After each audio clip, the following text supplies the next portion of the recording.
Hey everybody, and welcome to Let's Play Skies of Arcadia Legends Revisited. I'm Nye, and if you know my channel at all, you might be asking, Nye, why are you redoing this? You already did Skies of Arcadia. That's absolutely true.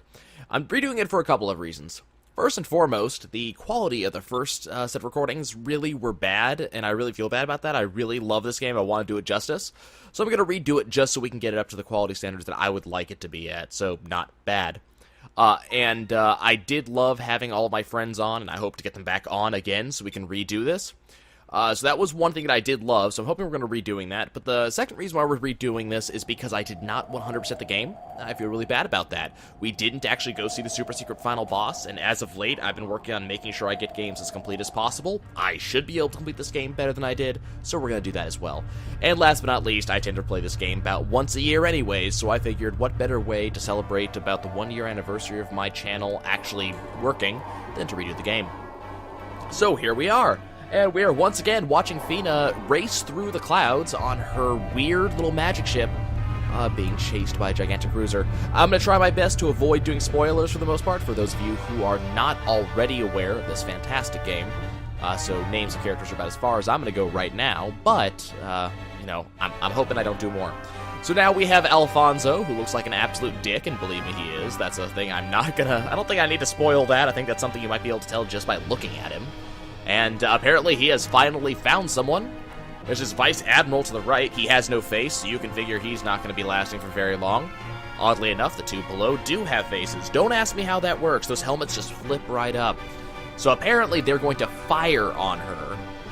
They're going to fire concussion shells on his command, but they don't want to hit her directly. I don't know what the point is of firing concussion shells if you don't want to hit directly anyways. It kind of feels like they should have the same effect no matter what, but, you know, there you go. Maybe they don't want to just fry her brain, I suppose. But they're going to fire on her. You can tell he's a dick. Firing on some innocent girl as she races along. Now, you might notice that we are in ship-like objects here. That looks like a battleship that you may find on the high seas, some sort of ironclad. But they also appear to be racing along the skies, and you might be able to guess that might be where the name Skies of Arcadia comes from. I don't think, come to think that I don't think they at any point named this planet, this land, this place as Arcadia. It's just kind of, no, I don't think they ever do. Oh, we're gonna see if I'm wrong there. But Fina got very knocked out. I could call her Mysterious Girl in Silver if you prefer, but we're going to learn her name eventually anyways, so why not do it this way? She's been knocked unconscious, but she's unharmed. How do you know this? You're on your ship, you haven't moved an inch. I mean, how do you know she's unharmed? Apparently she's been taken aboard the ship. We don't know how much time passed between the last little scene it and this, but the Empress will be very pleased. So he works for an Empress, and he wishes to be rewarded. You can tell, again, he's a dick. And for some reason, as like an explosion. Status report! Dude, we don't know anything better than you did. We felt the rocking too. We haven't had a chance to investigate. And apparently the observation soldier, whoever that is, somehow knows the lower hull has been hit and someone is attacking. Oh, he looks so distressed. Who would dare attack a vessel of the Imperial Armada? I wonder if we might be introduced to our heroes in just a second. There's a small ship hiding in the clouds. How do you hide in clouds? They tend to be very not solid things. Then again, someone who's like in the Air Force is going to come and tell me, hey, look, it's another ship. This one looks a lot more, you know, standard piratey. There it is. It doesn't look like it was really hiding, though. I mean, yeah. Yep, they just go over, grapple, hook on over. Just hold on to the bigger ship. It's okay, our small little wooden something or other can hold on to a big ironclad. We got a badass kid who jumps like 3 stories down, grabs onto a rope. I mean, you know that he is some badass. They name him as an air pirate, and because he's an air pirate, you know he's gotta be awesome. Apparently they're Valuan Imperial soldiers. That means something. Here's our hero, Vice. Of course he knows they're Imperial soldiers. That's why he's attacking him, because the Imperial soldiers always have the best stuff. That's a good reason to attack him as a pirate. And they just turn the spotlights on him, and he's like, oh, must put on a show. Let's get into battle stance. Let's keep on talking, because no one ever fights immediately. They have to talk for a while. He's vice of the Blue Rogues. In a few minutes, he'll be relieving them of all their valuables. I love some of the writing in the game, because they do make you feel like a badass. Attacking us all by yourself. You're either incredibly brave or incredibly stupid. They'll be tossing you overboard. And on comes our sidekick, our partner in crime, Aka. How's it going? And now it's, now Aka decides to introduce herself not only to the surrounding enemies who will be on the floor in just moments, but also to our player, me, and of course the audience, you guys. And we're robbing you. Kill them and toss their corpses over the side. Okay, it's time for our first battle sequence. The game tosses us directly into it, and, you know, for the most part during this LP, I'm going to try not to do too much in the way of battle sequences. They're probably the most boring section out of any RPG, so for the most part, once we get into later on episodes after I've talked about, you know, the basics of the game, how combat works and all that jazz, I'll probably be silent through most of these combat sequences, mostly so I can either edit them out or fast forward through them, whatever seems to work better.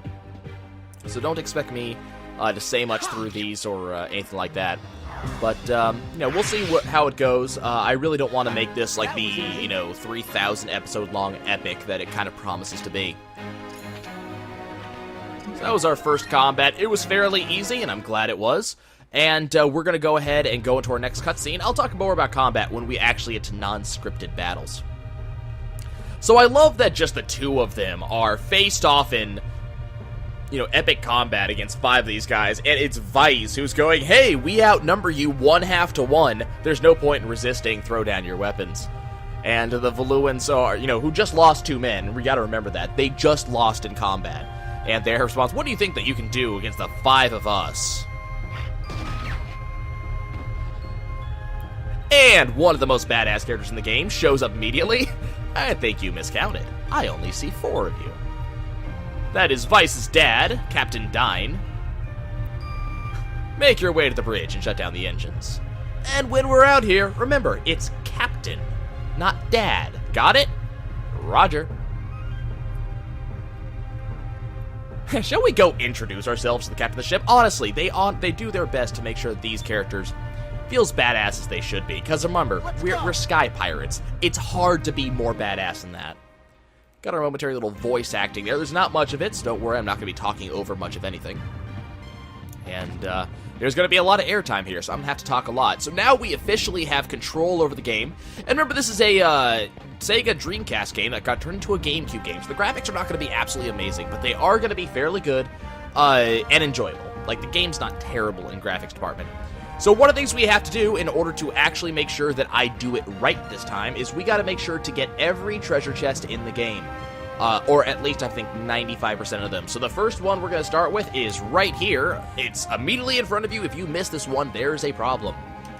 So now we have that one. We got Sacri Crystal, which is going to heal us a little bit, and now we can move on. In the lower right-hand corner, blinking on and off as I press the Z button, you're going to see our mini-map, which is exactly where we are. The yellow rooms are rooms we have visited, and the blank map is the area we have not visited. The map will automatically fill in as we move around, give us a little bit of an idea where we are, and typically it's a really good map, and I really like this idea in a RPG. Let you fill in the map on your own. You have no idea where you are, and you got to figure it out. But you can't just buy a map. You know, there's not going to be a map of a Valuan ship for you to figure out. You got to go figure it out yourself. You know, make your map on your own. I really like that fact about this game.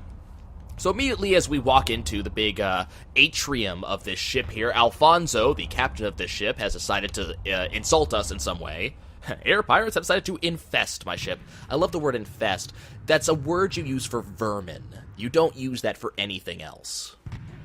So cutscene time. We're going to go ahead and look up where we got Alfonso standing up there with his royal guard, the guy in the white armor that we almost never see again. And he introduces himself. He's Alfonso, cherished son of Alua's most distinguished family. We never learned the last name because it's not that important of a family.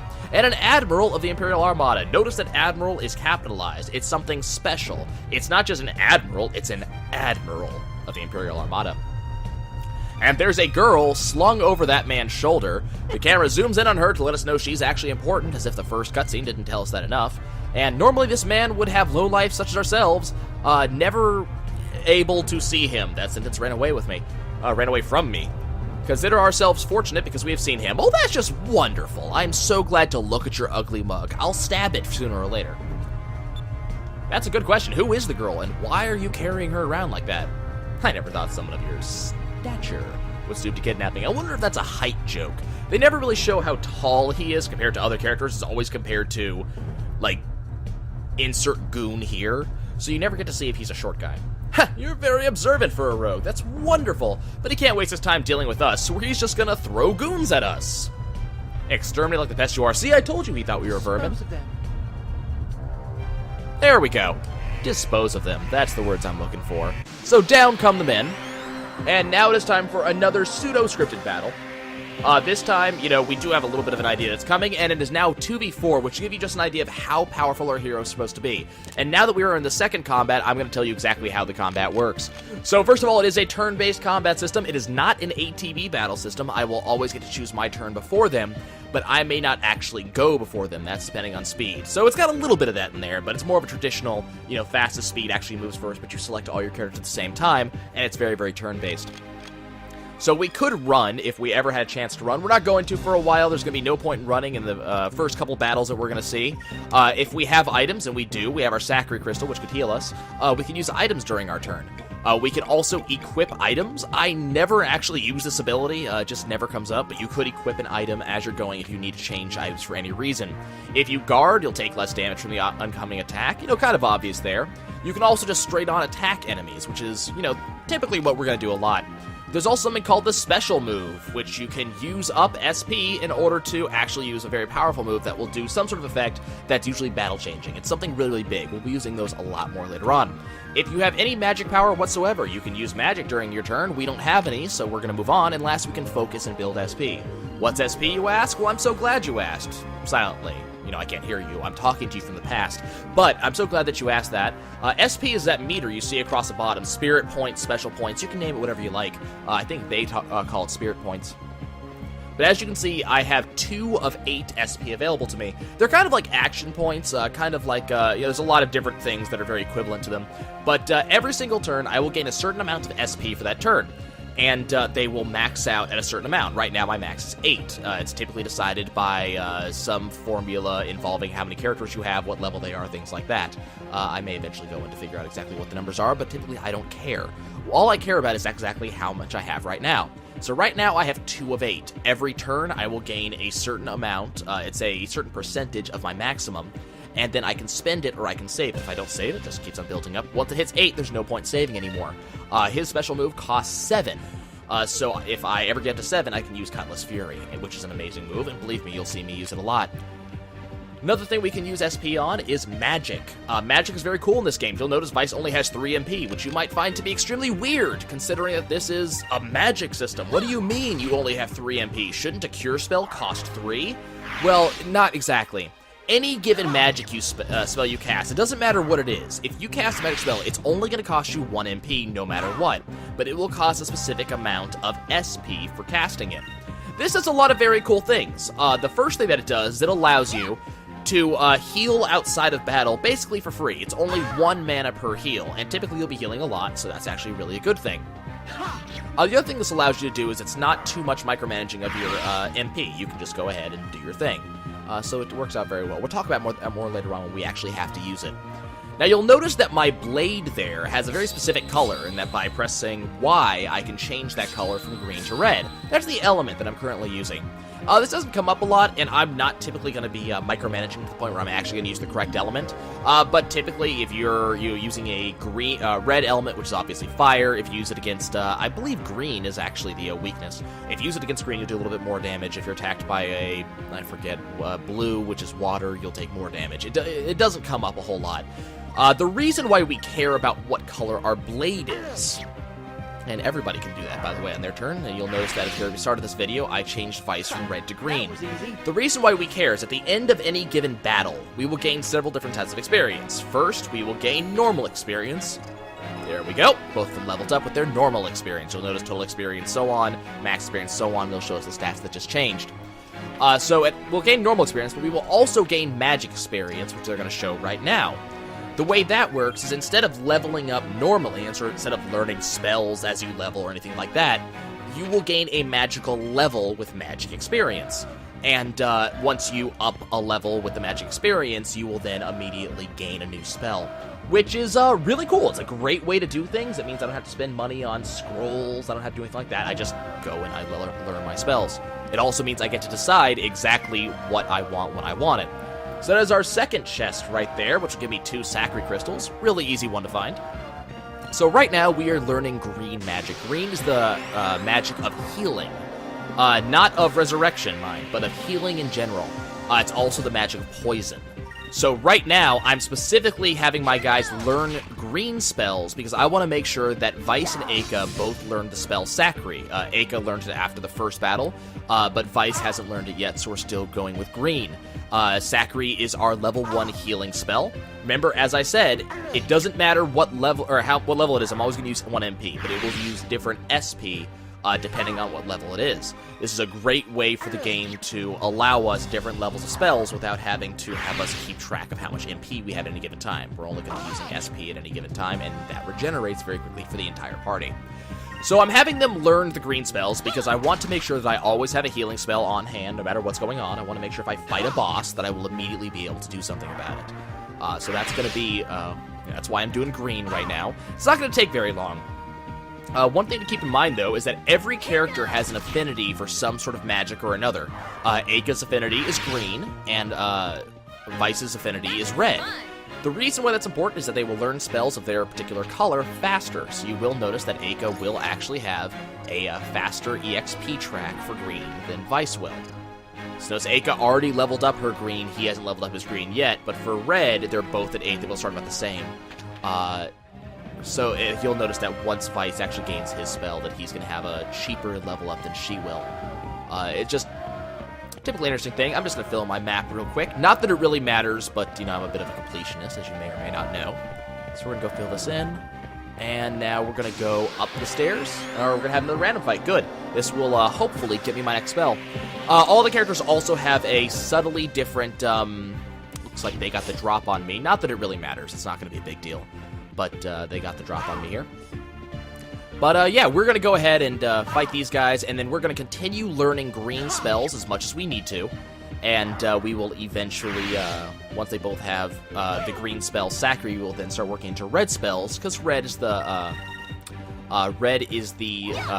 is fire. It's also not only fire damage, but it is also attack power. And it has one of the most useful, versatile, and important spells in the game. And I want to get that about as early as possible. I won't have it for the first boss, but I'll have it as early as I can get it. So we're going to go ahead and continue fighting.